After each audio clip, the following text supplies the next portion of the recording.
ಹೇಳೋರಿಲ್ಲ ಇಂಥ ಪ್ರಸಂಗದಲ್ಲೇ ಸಮಾಜವಾದಿಯ ಒಂದಿಷ್ಟು ತಂತುಗಳನ್ನು ಹೊಂದಿದಂಥ ಸಿದ್ದರಾಮಯ್ಯನವರು ಒಂದು ಈ ಪೌರ ಕಾರ್ಮಿಕರಿಗೆ ನಾವು ಪರ್ಮನೆಂಟ್ ಮಾಡ್ತೀವಪ್ಪ ಅನ್ನೋ ಈ ಒಂದು ಬರುವ ಮೇ 1ರಿಂದ ಅನ್ನುವಂಥ ಒಂದು ಏನು ಹೇಳಿಕೆ ಕೊಟ್ಟಿದ್ದಾರೆ. ಇಡೀ ಆ ಪೌರ ಕಾರ್ಮಿಕರಿಗೆಲ್ಲ ಒಂದು ಚೈತನ್ಯ ಚಿಮ್ಮಿದಂಗೆ ಆಗಿಬಿಟ್ಟು ನಾವು ಕೊಡಲೇಬೇಕಾಗಿದ್ರಿ. ಯಾಕಂದರೆ ಪೌರ ಕಾರ್ಮಿಕರು ಯಾರಪ್ಪ ಅಂತ ಸಹಜವಾಗಿ ಒಂದಿಷ್ಟು ನೆನಪಿಸ್ಕೊಂಡ್ರೆ ಪಾಪ ಎಲ್ಲ ಕೆಳಜಾತಿಯಿಂದ ಬಂದ ಜನ, ಕೆಳವರ್ಣೀಯದಿಂದ ಬಂದ ಜನ, ಅಸ್ಪೃಶ್ಯರು ಇಂಥವ್ರು ಕೆಲಸ ಮಾಡ್ತಿರ್ತಾರಲ್ಲ. ಅದರಲ್ಲಿ ಅವ್ರಿಗೆ ಕಡಿಮೆ ಕೊಡೋದು, ಹೆಚ್ಚು ದುಡಿಸ್ಕೊಳ್ಳೋದು, ಅವೆಲ್ಲ ಇಳಿದು ಕೆಲಸ ಮಾಡುವಂಥದ್ದು, ಮತ್ತೇನು ಮಾಡುವಂಥದ್ದು ಸ್ಕೆವೆಂಜರ್ಸ್ ಅಂತ ನಾವು ಕರ್ಕೊಳ್ತೀವಿ ಅವರನ್ನು. ಪಾಪ ಇವೆಲ್ಲ ಜನರು ನೋಡಿದಾಗ ಎಷ್ಟು ಕಷ್ಟದ ಬದುಕಪ್ಪ ಅಂತಂದ್ರೆ ಕಸ ತೆಗೆದು ಮಾಡೋದು, ಹೊಲಸನ್ನು ತಕ್ಕದು ಹಾಕೋದು, ಅದು ಮಾಡಿದ್ರೆ ಗೊತ್ತಾಗ್ತದೆ ರೀ. ಅದಕ್ಕೆ ಗಾಂಧೀಜಿಯವರು ಹೇಳ್ತಿದ್ರು, ನೀವು ಮಾಡ್ರಪ್ಪ ಅದು ಹೆಂಗಿರ್ತದೆ ಅಂತೇಳಿ.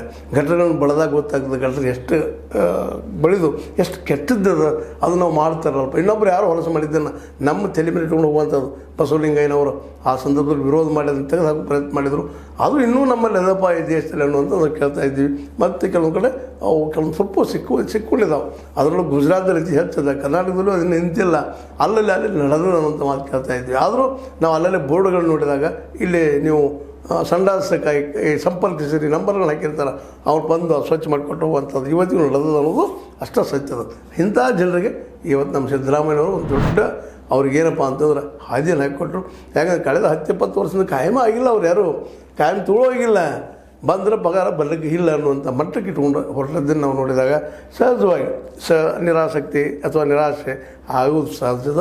ಇಂಥ ಸಂದರ್ಭದಲ್ಲಿ ನಮ್ಮ ನಗರಗಳನ್ನು ನಮ್ಮ ಓಣಿಗಳನ್ನು ಸ್ವಚ್ಛ ಮಾಡುವಂಥ ಜನರಿಗೆ, ಪೌರ ಕಾರ್ಮಿಕರಿಗೆ ನಾವು ಎಲ್ಲರೂ ಸಮಾನವಾಗಿ ಹೇಳ್ತೀವಿ. ನಾವು ಯಾವ ಕೆಲಸ ಆದ್ರೆ ಏನ್ರಿ ಎಲ್ಲ ಸಮಾನ ಬಾಯಲ್ಲಿ ಹೇಳ್ತೀವಿ ನಾ, ಕೃತಿಯೊಳಗೆ ನಮ್ಮಿಂದ ಸಾಧ್ಯ ಇಲ್ಲದ ಕೆಲಸಗಳನ್ನ ಅವ್ರು ಮಾಡ್ತಾರೆ. ಇಷ್ಟು ಮಾತ್ರ ಖಚಿತವಾಗಿಯೂ ಸತ್ಯ. ಯಾಕಂದ್ರೆ ನಾವು ಅನೇಕ ಸಲ ಗಾಂಧೀಜಿಯವ್ರು ಹೇಳಿದ ನೆಲಗಟ್ಟಲ್ಲಿ ಏನೂ ಸ್ವಚ್ಛ ಮಾಡೋದು ಗೊತ್ತಾಗ್ತದೆ ಎಷ್ಟು ಕಷ್ಟ ಅದ ಅಂತೇಳಿ. ಇನ್ನೊಬ್ರು ಮಾಡಿದ ಹೊಲಸು ನಾವು ತೆಗೆದು ಅದು ನೋಡೋದು ಸಹಿತ ವಾಕರ್ಗೆ ಬಂದು ಹೋಗಿಬಿಡ್ತದೆ. ಅಂಥದ್ದೆಲ್ಲ ಮೀರಿ ನಿಂತ ಆ ಜನ ಮಾಡ್ತಾ ಇದ್ದಾರೆ. ಅವ್ರಿಗೆ ಅಟ್ಲೀಸ್ಟ್ ಕಡೆಗಾದರೂ ಒಂದಿಷ್ಟು ತಮ್ಮ ಅಧಿಕಾರಾವಧಿಯ ಕೊನೆ ದಿನಗಳು ಬಂದಂಗೆ ಒಂದಿಷ್ಟು ನಮ್ಮ ಸಿದ್ದರಾಮಯ್ಯನವರು ಕಂತೆರೆದು ನೋಡ್ತಾ ಇದ್ದಾರೆ. ನಿಜವಾಗಿಯೂ ಸಂತೋಷ ಪಡುವಂಥ ವಿಷಯ. ಅದೇ ಕಾರಣ ನಮ್ಮ ಡಿ ಕೆ ಶಿವಕುಮಾರ್ ಅವರು ಸಹಿತ ಹಿಂದೆ ಬೀಳ್ತಾ ಇಲ್ಲ ಈ ವಿಷಯ.